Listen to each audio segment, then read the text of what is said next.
विमल जी, सबसे पहले आपके पास आ रहा हूं क्योंकि आरोप सीधा सीधा लगा है कि भारतीय जनता पार्टी ने चुनाव आयोग के साथ मिलकर वोट चोरी किया। क्या कहा वो भी मैं एक बार आपको बता देता हूं।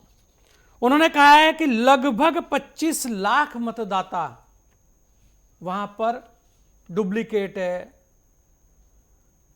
वोटर लिस्ट में एक तस्वीर पर कई वोटरों के नाम दर्ज होने का दावा उन्होंने किया। बकायदा उन्होंने दिखाया है कि कैसे 22, 121, 122 इस तरीके से एक ही फोटो लगा हुआ है। यहां तक उन्होंने कहा है कि ब्राजील की मॉडल 22 जगह उसका नाम दर्ज है।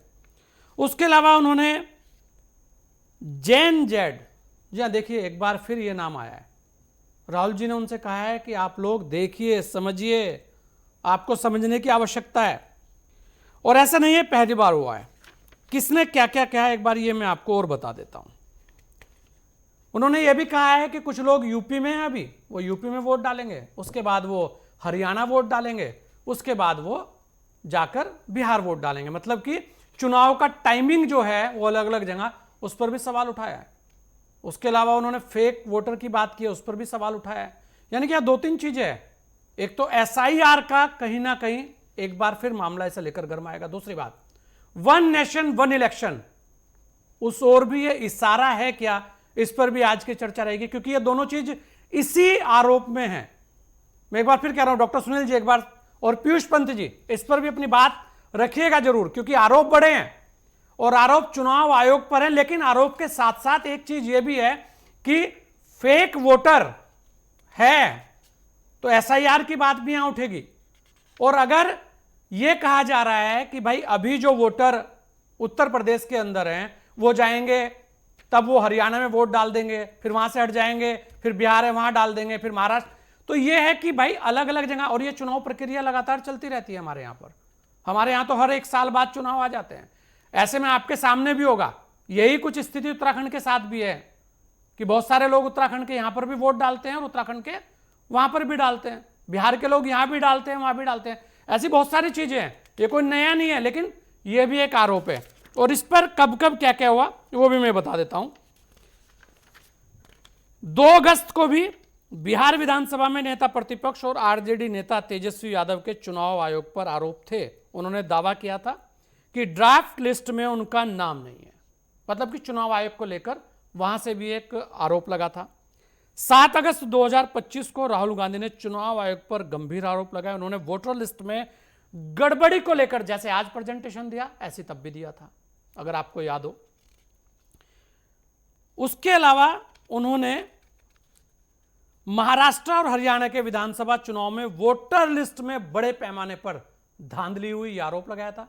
बिहार को लेकर भी ऐसे आरोप लगे कि वहां पर भी वोट कटे हैं। अभी बहुत सारी चीजें हैं और मैं एक एक करके सबके पास आऊंगा, क्योंकि यहां कुछ और चीजें हैं, यहां कुछ और भी है जो मैं आपसे बात करूंगा। तो विमल जी, आरोप बड़े आरोप हैं, ऐसे में क्या रुख है आपका, क्या कहेंगे आप? क्योंकि लगातार राहुल गांधी जी वोट चोरी का बड़ा आरोप लगा रहे हैं और वो बकायदा बड़ी प्रेस करते हैं, कागज लेके आते हैं, पूरी स्क्रीन पर सारी चीज दिखाते हैं, चलाते हैं। देखिए संजय जी, आज फिर इनका हाइड्रोजन बम छुरछुरी निकल गया। इलेक्शन कमीशन जो है एक निष्पक्ष संवैधानिक संस्था है, उसके ऊपर हमें भरोसा करना चाहिए।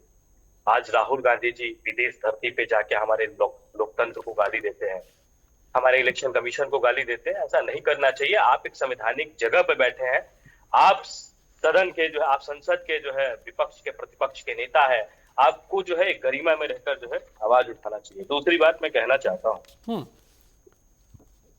कि जहां इनके पार्टी के अंदर, चाहे हम किसी राज्य की बात करें, हरियाणा की बात करें, चाहे राजस्थान की बात करें, चाहे छत्तीसगढ़ की बात करें, कर्नाटक की बात करें, आप देखिए हरियाणा में चुनाव हुआ था, इनकी वरिष्ठ नेता है कुमारी सैलजा, उन्होंने आरोप लगाया था कि कांग्रेस के जो नेता है हरियाणा के, वो नहीं चाहते हैं कि कांग्रेस यहाँ पे चुनाव जीते। इनके प्रदेश अध्यक्ष हैं, उन्होंने भी जो है आरोप लगाया था कि ये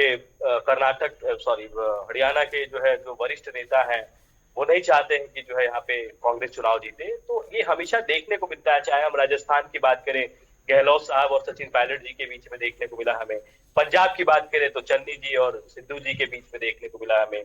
आप बघेल जी और वैद्य जी के बीच में हमें जो है छत्तीसगढ़ में देखने को मिला। डीके शिव कुमार जी और सिद्धारमैया जी के बीच में हमें कर्नाटक में देखने को मिलता है। तो मैं कहना चाहता हूं कि आपको सबसे पहले एक घर को चलाने के लिए एक मुखिया का जो है ना प्रबल बनना बहुत जरूरी है, जो कांग्रेस के अंदर नहीं।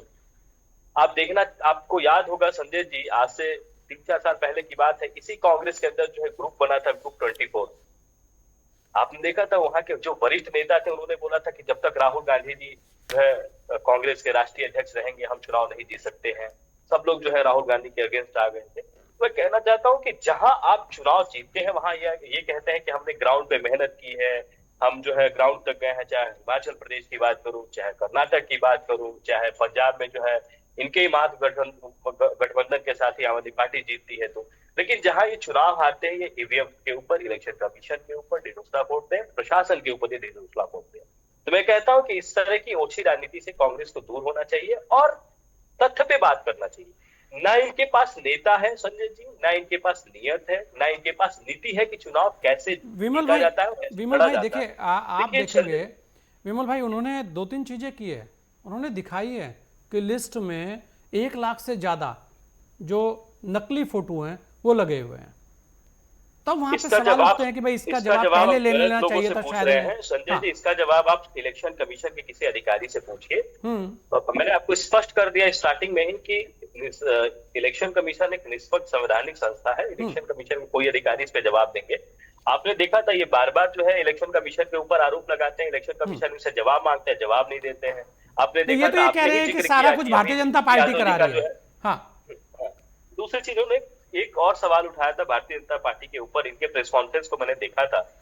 इन्होंने हमारे जो है हरियाणा के मुख्यमंत्री के एक वीडियो को भी जिक्र किया है। जी मैं जी जी। कहना चाहता हूँ, हाँ, मैं कहना चाहता हूँ कि भारतीय जनता पार्टी जो है चुनाव बहुत मजबूती के साथ लड़ती है। हमारे कार्यकर्ता, हमारे जिस तरीके से पार्टी का डिसिप्लिन है, नियम है, उसके तहत हम जो है ग्राउंड पे जाते हैं। हम ग्राउंड पे एक एक लोगों से मिलते हैं, उनकी राय जानते हैं, उनका कोई सवाल होता है या उनकी कोई परेशानी होती है उसका हम निवारण करते हैं।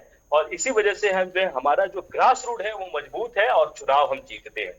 मैं कहना चाहता हूं जहां हम चुनाव हारते हैं, चाहे हम बात करें हिमाचल प्रदेश के अंदर हमारा जो वोट परसेंट 0.99% था, हम वहां भी जो है अपने बाद में बैठक किए, क्यों चुनाव हारे, हम इसके लिए जो है बैठक करते हैं, हम इसके अंदर घुसते हैं। लेकिन ये चीजें जो है कांग्रेस के अधीन नहीं है। कांग्रेस में जो है आपस में ही अंदर कला है और जब अच्छा, तक ये खत्म नहीं टाइमिंग के होगा। ऊपर भी विमल जी क्या कहेंगे?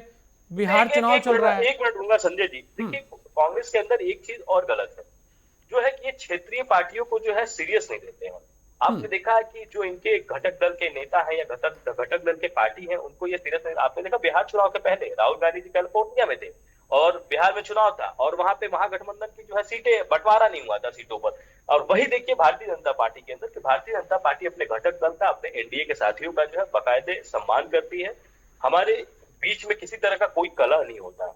हम जो है अपने पार्टी के जो है, जो हमारे नेतृत्व करता है, उनकी बातों को सुनते हैं और उनकी बातों को जो है हम ग्राउंड पे कार्यकर्ताओं के माध्यम से पहुंचाते हैं। जी विमल भाई, मैं यही कह रहा था कि टाइमिंग को लेकर भी बहुत सारे सवाल खड़े हुए हैं आज।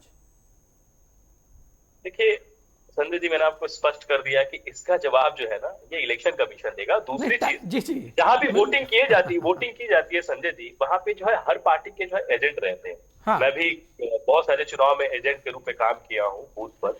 वहां पे बकायदा जो लोग वोट करने आते हैं उनको देखा जाता है। जो कांग्रेस के जो एजेंट होते हैं वो देखते हैं कि कोई गलत तरीके से वोट नहीं कर रहा है या कोई बार बार तो वोट नहीं कर रहा है। इसके अलावा जब अच्छा, एक चीज बताइए विमल भाई, जब आपके यहाँ पर भी, क्योंकि बूथ में तो आप भी लोग तैनात करते होंगे, तो आपत्ति तो करते होंगे उस वक्त कि भाई ये लोग रह गए हैं या ये नहीं हुए होंगे, तो आपत्ति है ना? करते ये तो, और शायद ऐसी आपत्तियां मुझे लगता है कांग्रेस ने भी की होगी।